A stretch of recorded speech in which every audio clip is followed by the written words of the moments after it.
Everyone, Mark Abrams here in a tornado warning area of Philadelphia. We've had three of them in the last 2 hours. Got Marshall Kauffman in Reading, PA, and Dr. Andrew Foy in parts unknown. So, I don't know where you're at. Marshall, before we get started, how's the weather over there? It's constantly raining, so it's a lot of rain, and they're calling for the same thing that you're seeing, Mark. A lot of shutdowns and things of that sort. So if we hear any beeping noises in the background, I'm getting underneath my desk here. So, But if you see me grab an umbrella, you know that it's starting to rain inside my house as well. That's not good. So we're here to talk all things Kings boxing for the next 30, 45 minutes, maybe an hour. A lot has been going on the last couple months with Kings Promotions, Marshall and Andrew. A lot of guys and girls in action over the last couple months. Most of the results have been pretty good. A couple not so good, and we also a couple big dates coming up in September. So, Marshall, let's start back. Obviously, probably the biggest news the last couple months was the terrible outcome in Minnesota that was handed to your welterweight Michael Fox when he fought Gabriel Mastry back at the end of, actually, I think it was August 7th, right? I believe that fight was. Correct. So we've had a month to digest that with everything in the fallout, and I know you've talked to the powers that be. What's come out of that since you and Michael last talked the night of the fight?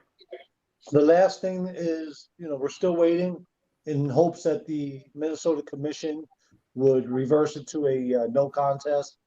And other than that, that's it. They enforced an immediate rematch, but I mean, who's really willing to pay for an immediate rematch? So we're just stuck and waiting to find out what's happening. There's been talks of possibly fighting Stanionis and other people in that weight division. So I think Mike has a great chance with any of those guys. Andrew, when you said we didn't have you on that night, so we just got Michael and Marshall really quick. We didn't get your opinion when you first heard that decision on August 7th. I know you were watching. What went through your mind? Well, I mean, I was shocked, and I thought it was a terrible decision. I thought Mike won the fight easily. So I think I thought what everybody else thought other than the three judges scoring the fight.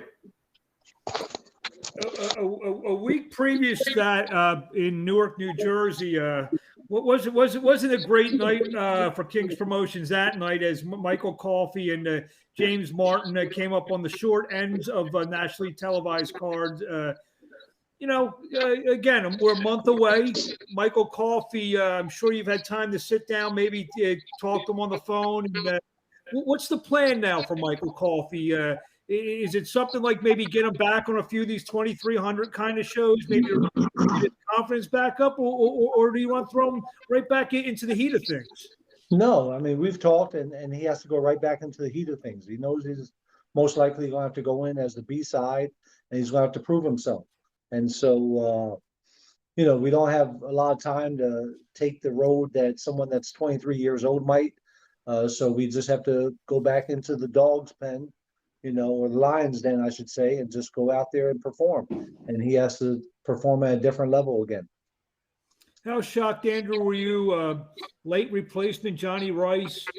We all had we still have high hopes. I mean, obviously, I'm not ready to toss him away. Well, his performance that night, Andrew. Obviously, I was disappointed.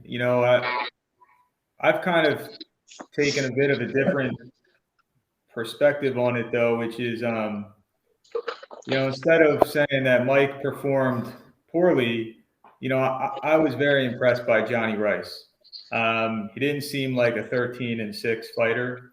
He seemed like somebody that could contend in the heavyweight division.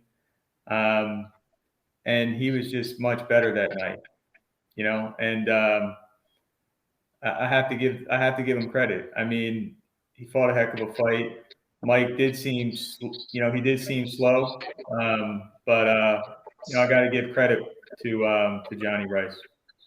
Marshall, I mean, I know you said a little bit, but what do you say to keep a confidence level up on a Michael Coffey?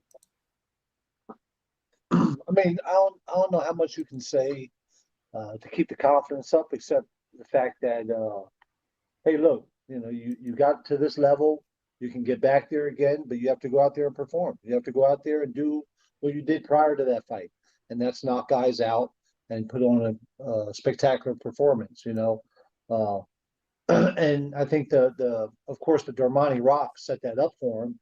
That fight set that up, but he has to go out there and do it again. And I think he still has the ability to compete with a lot of those top level heavyweights. I just think that Mike has to. This is my personal opinion. I'm not his trainer, but I think he needs to be down around 260. I think that extra 10 pounds would make a huge difference with him. A week before that, Marshall, King's Promotions was the lead promoter on a very, very nice showbox card. With some mixed results there. Martino Jules did what we've been seeing on some of our local shows that you've been building him on. He carried up, faced a tougher opposition, and really performed that night and got the victory.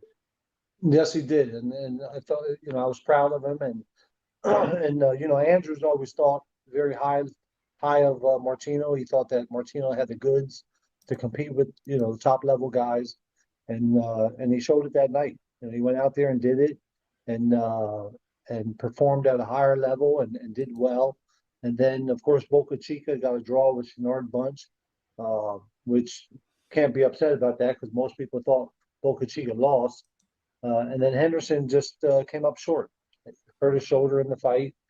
So we ended up 1-1-1 that night, which wasn't too bad for very competitive fights. They all were 50-50 fights going into them. So you can't feel too bad about that. But it's when you look at the week later with that Coffey, of course, that was a huge disappointment. And then the other disappointment was James Martin, where I thought James Martin was going to at least make weight because I felt like he would beat Vito Melnicki all over again because styles make fights. And he hurt himself, in my opinion, because he came in 4.5 pounds overweight and hurt himself by not allowing himself to get that rematch again. And then he ends up fighting Joey Spencer and, in a sense, almost saved the show. But look, it is what it is. You have to move forward.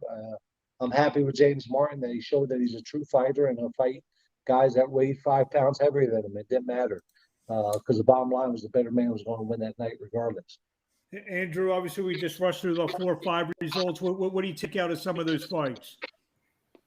So, I mean, first, I was really happy with Martino's win. As Marshall said, I've been huge on Martino for at least the last 2 or 3 years, saying, I think he's one of the best prospects in Pennsylvania. So that was a great win for us. As far as the showbox card went, the Boca Chica fight, I think it was good that he got a draw. Definitely could have gone to Bunch. And then, the Calvin Henderson fight, I was actually really impressed with Calvin Henderson. Sometimes, you get more out of a loss than a win. Steen is an excellent fighter. And to see him compete as well as he did, and for the fight to be as good as it was, I mean, it was a great fight.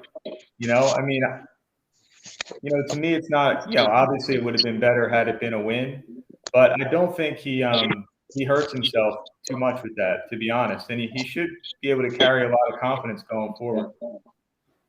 Well, I think we lost Marshall. There we go. Just getting a little worried here. Like I said, we got the tornado warnings. I thought maybe it blew you away or something.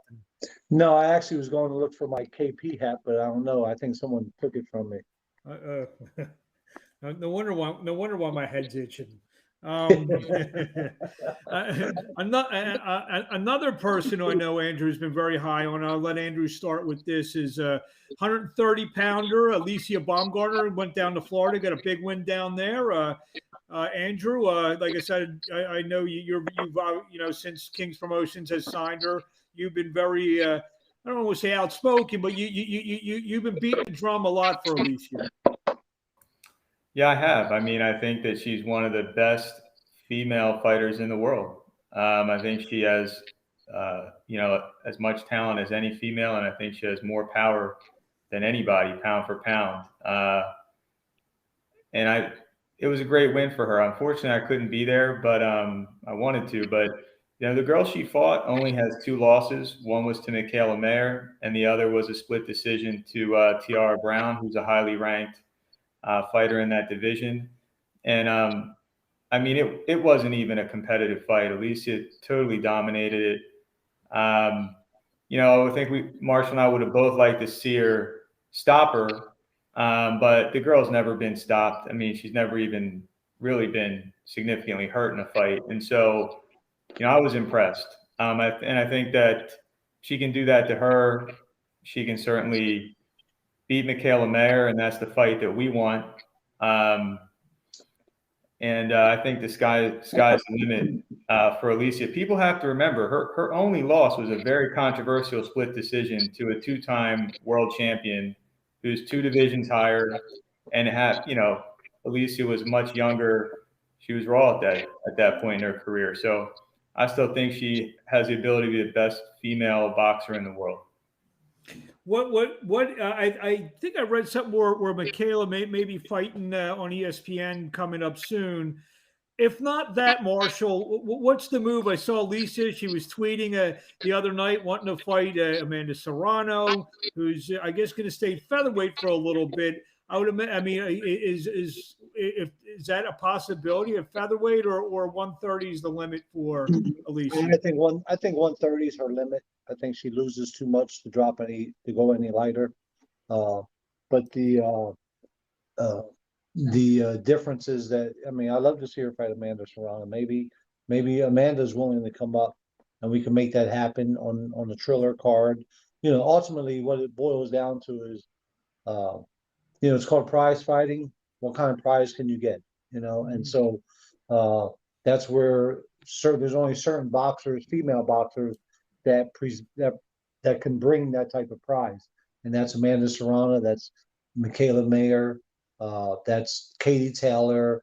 There's only a few of them out there that can really bring the prize that's well worth it. And we want the prize. Also, Atif Overton, he keeps rolling along. He seems to be moving pretty quick. You're fighting against, he's already fighting guys, pretty experienced guys. I mean, Marshall's a promoter. How do you gauge how fast you move them, pull them back? Because he's already fighting pretty experienced fighters. Yeah, I think with the Teef it's a little different. I think you can move him a little faster because of his amateur experience, and I believe that he has the goods to be. I've never said this about anybody this early in their career, but he definitely has the goods to be a world champion.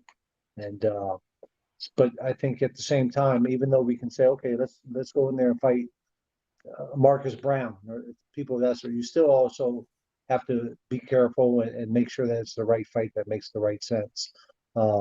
Because he's still green in a sense when it comes to being a pro. So they're getting ready for the 8-round fights and the 10-round fights. That's a matter of growing into that. It's not so much that he can't handle it on the skill level, but it's when you get into the later rounds where you have to make those adjustments and things slow down a little bit. So as we all know, Atif is high energy and full of energy, but I think he has to learn to tone that down a little bit as he gets into the later rounds. Andrew, you want to put a bow on Atif Overton? No, I agree with everything Marshall said. I think he's almost definitely that he's going to be a world champion. One more quick result.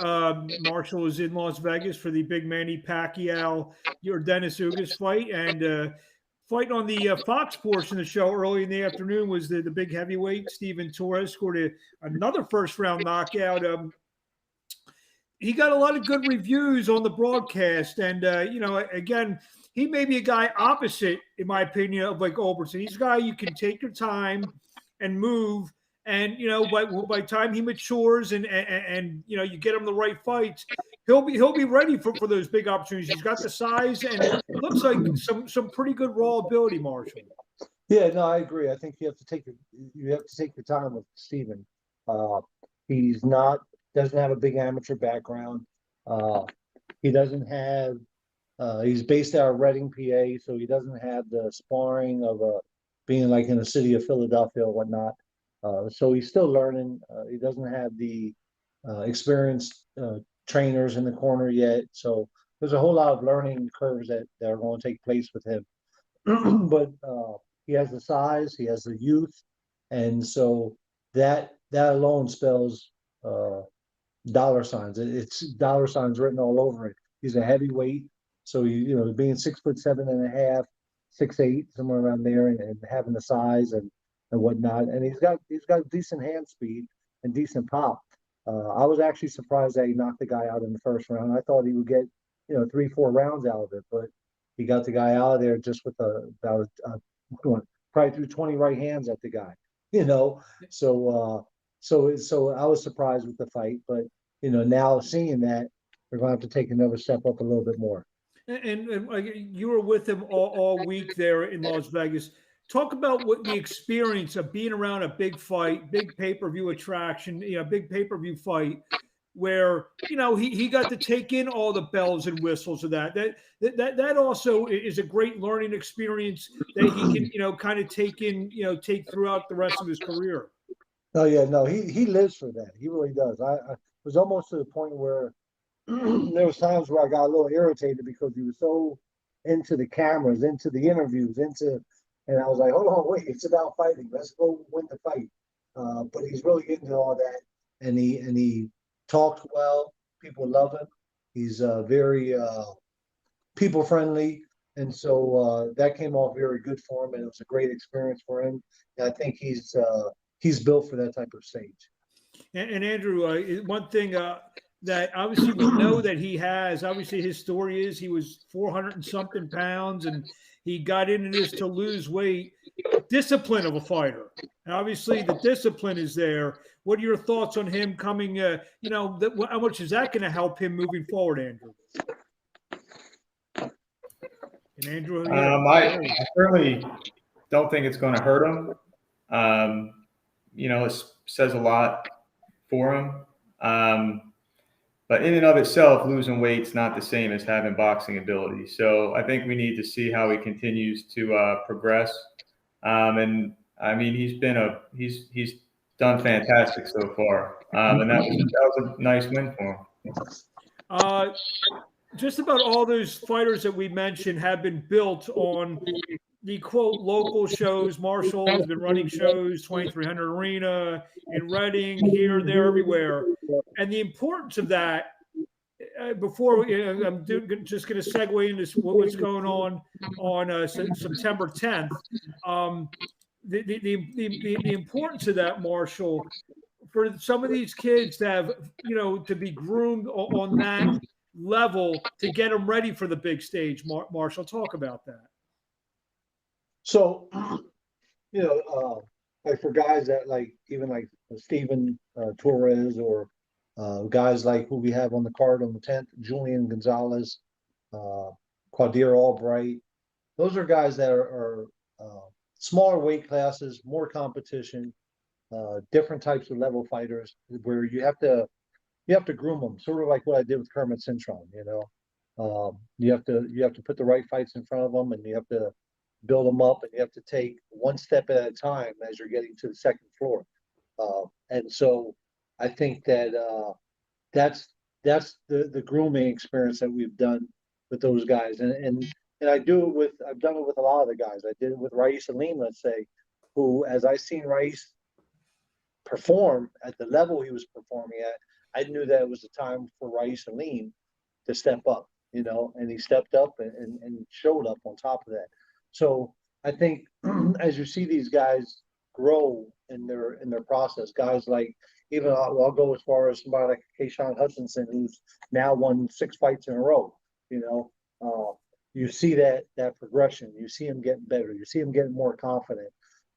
Especially a guy that had 4 or 5 losses, and you wonder, like, can you really rebuild them? Can you really build that confidence up again? And that's the hardest thing to try to rebuild in a fighter is their confidence more than anything, more than their skill level, but it's the confidence going into the fight, going into their believing in their team and everything else. And so when you see that take place, it's really good, and it feels as though it's rewarding as well. So when I see that, like even like I'm trying to think of who else is on the card, but like Julian Gonzalez, of one individual, this would be his fourth fight in 3 months. And so you see the progression. Now I got somebody for him that his last fight, he went the distance. So it's going to be a little bit more challenging for Julian, but I believe that Julian's going to come out with flying colors and grow from the fight and look spectacular on top of that. But when you see guys like that and you build them up, I mean, look, I've done it with Kermit Cintron, I've done it with Travis Kauffman, I've done it with Keenan Collins, I've done it with a number of different fighters that I've worked with throughout the years, just by doing local promotions. Well, and so it's rewarding. Well, the thing is, and I want to ask Andrew, who's a former local show promoter with Titans Promotions.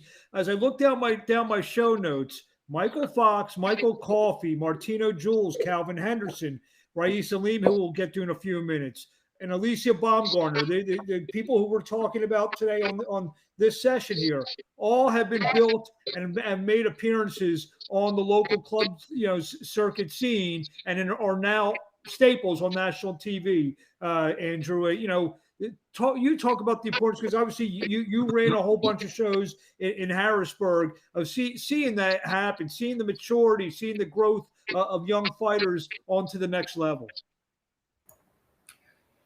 Yeah, I mean it's great to see. I mean, it's what we expect and it's what we hope for a lot of these fighters. I mean, I think the club shows are a huge part of the sport. I mean, it's I kind of say it's like the minor leagues of baseball. I mean, it's different in boxing because in baseball you don't have the minor leagues mixed with the pro leagues, but they're still all professionals. They're just professionals at a different level. And I think, the importance of these club shows is huge for developing these fighters.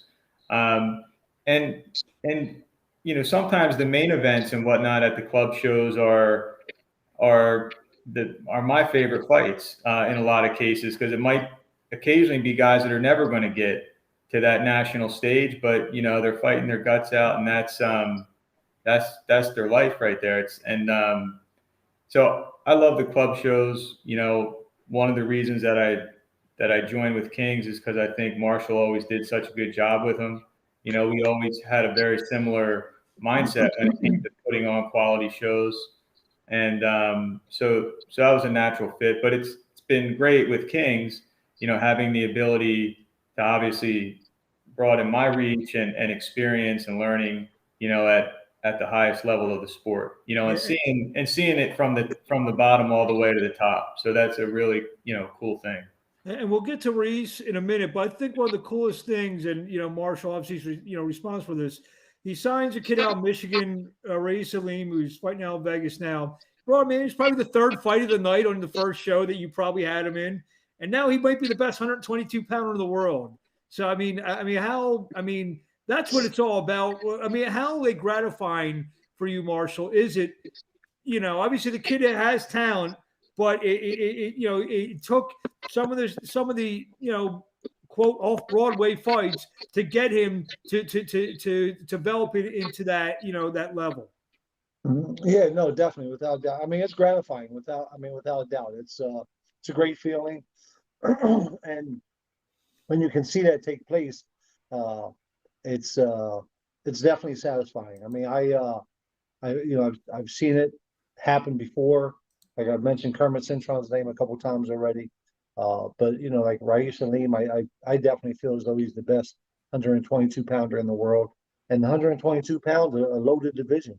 I mean, it really is. I mean, just with the guy he's fighting coming up, I mean, has an impressive record. Then you got, Stephen Fulton, who's another real dog in the 122-pound division, and Brandon Figueroa, and you name it, the list goes on. Danny Roman, there's a lot of tough competitors there in that division.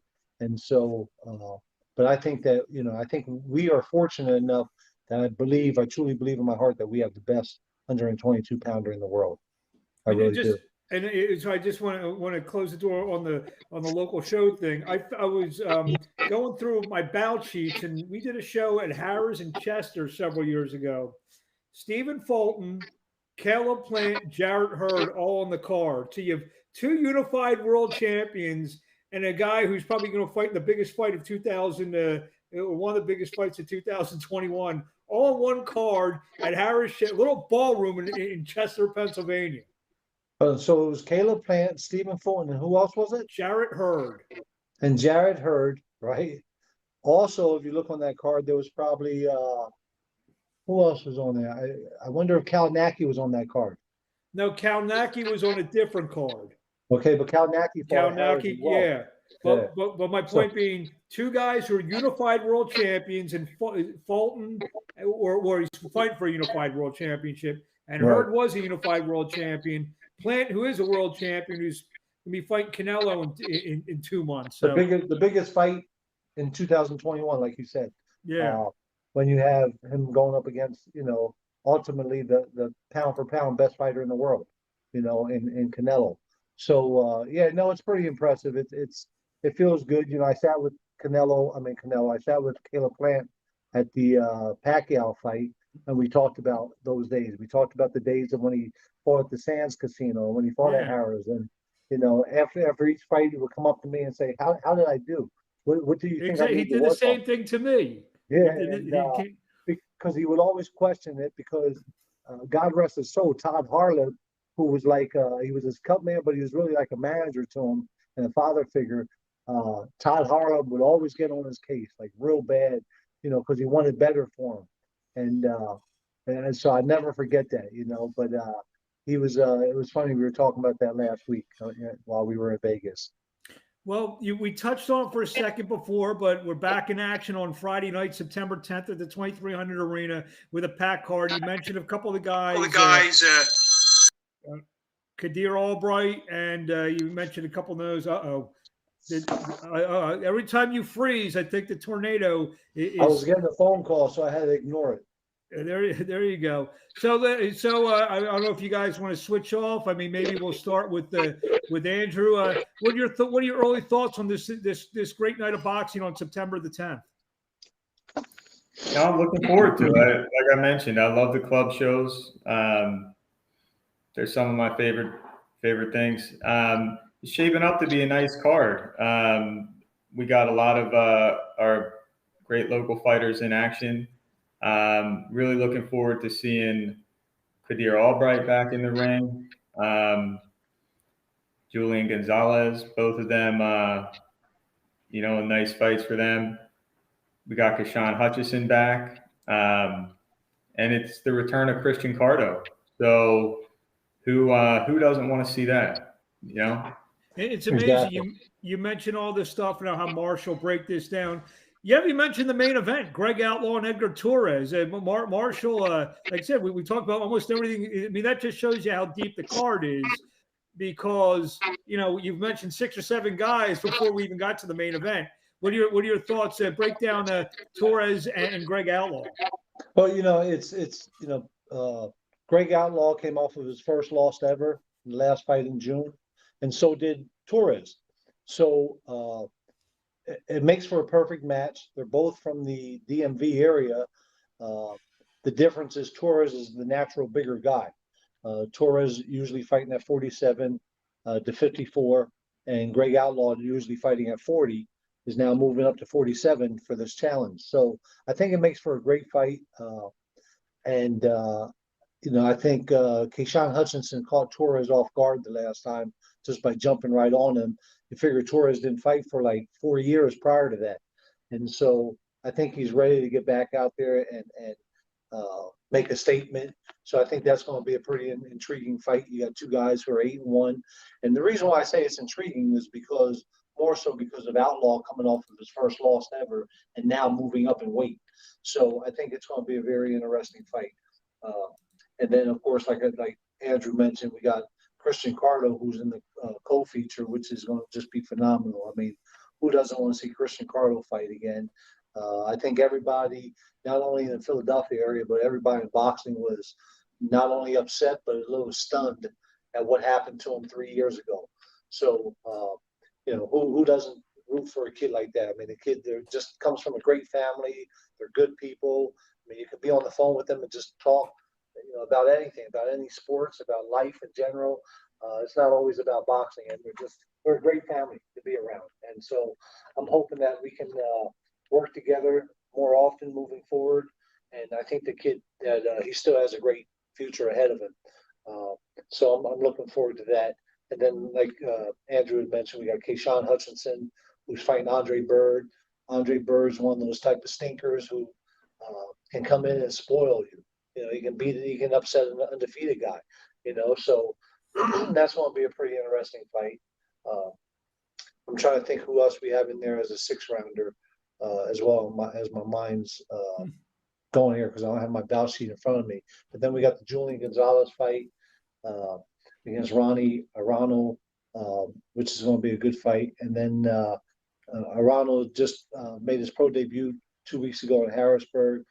Very aggressive, come forward type guy. And so that's going to be a nice challenge for Julian. And then we got, I think Quadir Albright's going to be in with his biggest challenge as well, with a kid named Humberto Camarena, who has got about 40 amateur fights. He's making his pro debut, but it's going to be a little bit more challenging for Quadir as well. Who else do we have? And we have Elijah Morales in a 6-round bout as well. Elijah Morales in a 6-round fight, and he's a major ticket seller. Elijah Morales. Yes, he is. And unfortunately, because it's a Friday night, a couple guys are struggling with ticket sales, but I think it's all going to work out in the end. Elijah does, and I'm working with Elijah now as well. We didn't officially sign anything yet, but I'm looking forward to what Elijah can do. He's eventually going to move down to 140 because he's not very big. He's not very big at 147. So he's eventually going to do that. And then we're trying to match up Kenny Robles on the card as well. And then we have a female bout, which is going to be pretty intriguing. This girl has not only does she have power and boxing ability, but she has the looks to go with it, where she can be very marketable, like Alicia Baumgartner. That's Liana Cruz. Yeah. I actually saw her in the gym a few weeks back. Did you really? Yes. Yeah. Yeah. She's pretty. She can rumble. Yes. So it's going to be. She's an athlete. I believe she's a former basketball player. So there's athletic ability there. And I'm looking down the sheet here. I'm always intrigued when the out of towners come in. You have a 1-0 kid who I believe is managed by the same people who managed Martino Jules, named Bilal Quintine. Is that how you pronounce it? Yes. And we're still trying to find a fight for him as well. So those are the only 2 fights that aren't matched up yet, is Kenny Robles and him. But he's about 6'2", 160 pounds, 56 to 60. And so we're just trying to see what he has and what he can bring to the table as well. How do people get tickets for this great night of boxing? They can call me at 610-587-5950. There you go. And then I guess we'll wrap it up. We've talked about him a few times during this little get together here. Maybe the best 122-pounder in the world, Rais Salim, back on Showtime on September 18th, taking on Eduardo Baez, who's I believe about 18-1 or 18-1-1. 19-1. 19-1. Yes. So to talk about that, there are rumors of other opponents, but Eduardo Baez is going to be the man who's across the ring from Rais Salim on September 18th, live on Showtime. Correct. Yeah. No. Look, it's not a walk in the park fight. It's a tough fight. Baez looked very, very good when I seen him on the ring TV when he fought in the ring, which was a couple months back in Puerto Rico. So he has the skills. He has decent hand speed, right there in front of you. So it's going to be a good fight. And I don't think Baez is as good as Danny Roman, but we'll see. We'll see come the 18th. And I think Rais is going to have to step up to the plate like he always has since, look, Rais is one guy that's stepped up, not only has stepped up and won, but stepped up and knocked everybody out. So He's a big puncher, and I think, like I said, he reminds me so much of a younger version of Pacquiao because of how he moves his feet and because he can punch and he's a little unorthodox by being in and out. Andrew, what do you expect now, Raiz, on September 18th? Well, I have to say, I disagree with Marshall with the Pacquiao comparison because I never thought Pacquiao had very good feet. He reminds me a lot more of a Vasily Lomachenko with his style because his feet are so good. I mean, I think Raiz is the best 122-pounder in the world. And, yeah, I mean, when he steps up big. I mean, what he did to Victor Padilla in his last fight, I don't think there's anybody that he can't beat. Marshall, a lot of people thought, especially after the last fight, that this fight would be the world title fight. How do you obviously his trainers, I'm sure you all have a word with them, not to get the look ahead. He's got a live guy in front of you, like you said, because the next fight, should he win and look as good as I believe we all think it would, probably is going to be a real major opportunity. How does a fighter, and you've been around fighters your whole life, how do you keep them focused on what might be next rather than what you want him to concentrate on what's in front? I mean, it's a challenge, Mark. I mean, it's a challenge for us. I mean, we go out to dinner and we're thinking about dessert. So it's a challenge. It's so I think that's what separates the good from the great. The ones that can just do that. They can keep their mind focused on who's in front of them and the next task at hand. So that's what Raiz does. I think he has that in the back of his mind, even though he wants to fight Fulton, he wants to fight Figueroa, he wants to fight Roman, he wants to fight MJ, he wants to fight the best, and so I think that's just something that he knows that it's one fight at a time. And he's has to get Eduardo Baez out of the way first. Guys, who do you mentioned the main event, Figueroa and Fulton. Who do you guys like in that fight? I like Fulton. Andrew? Yeah, I'd go with Fulton. You see the two winners on September 18th, maybe getting it on early in 2022. Yeah, I would hope so. Of course, that's all up to Al Heyman and what he wants to put together. But who knows whether Fulton's willing to step in there or not. I think Fulton's on the same page as Aleem. They want MJ. They want the one who's ever going to bring the most money. And that's what happens with these fighters. They want the prize. They get to a point that real fighters, they want to fight the best. And knowing that what comes, the rewards that come with fighting the best is the big prize, the financial prize. I mean, look at Caleb Plant. I think it's reported he's supposed to be making $10 million for that fight. That's what I'm it's reading. Unreal. I mean, but the thing is, how they set these things out. I mean, you got two 222-pound fights on the same card. I don't think it's just coincidence. No, I don't know what it is. Do you know who the opener is for that night? On September 18th? Yes. I think they're always showing two fights that night because they're also doing Bellator that night as well. Oh, really? Okay. Yeah. I wasn't aware of that. I think possibly we may have to put Andrew on a scouting thing here. So we have the comments coming in. Got a guy here, Joshua Arce. He would like to fight, say, from Camden, New Jersey. Now, here's the thing. He's got backyard fights on YouTube, and here's how you can find them. So, Andrew, I'm putting you on a scouting mission tonight. You can look him up on YouTube, Hurricane versus Black Mamba, doing backyard boxing fights. Hey, you never know where you're going to find talent, right, Marshall? You're right. You never know. So he wants to fight? You have to ask him what his weight class is, Mark. Well, if he's still watching. He just said 190. 190. Okay.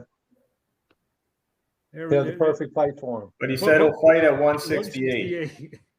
He's 190, but he'll fight at 68. Okay. Let's see if he can make weight for Bilal. There you go. Start cutting weight.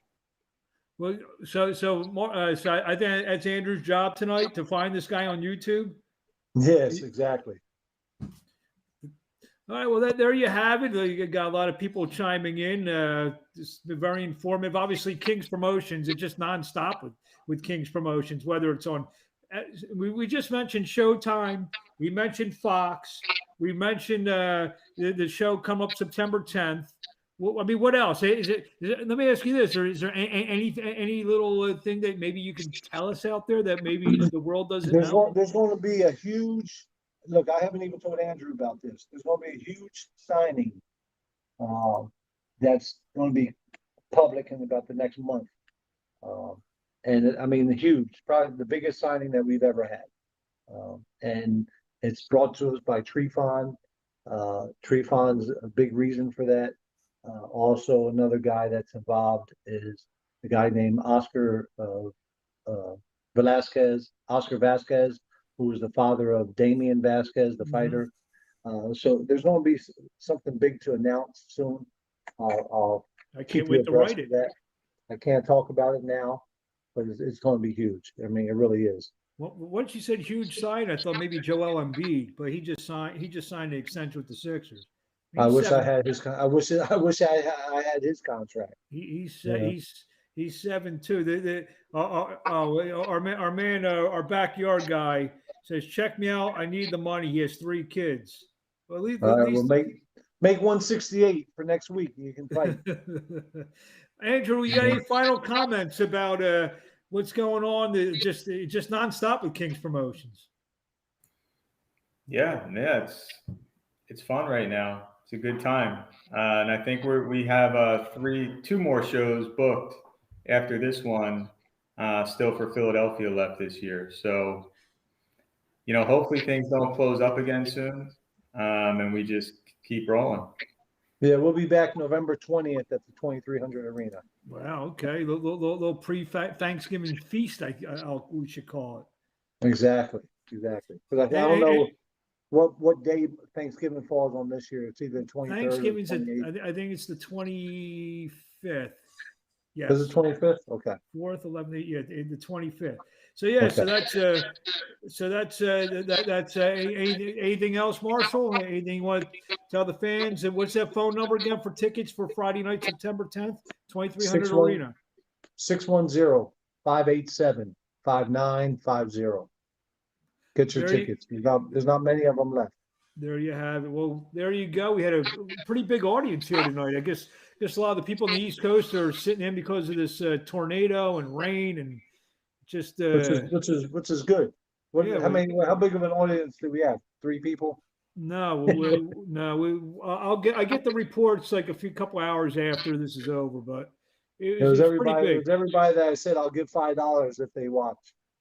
No, that means I got to stay here for 5 hours. But no, there's gonna be a huge signing very soon, and everyone will be excited about it. And like I said, keep your eyes open for those young guys. Look, I mean, Atif Overton's the one that's going to rise quickly, and I can really see Atif fighting for a world championship within this 10th fight.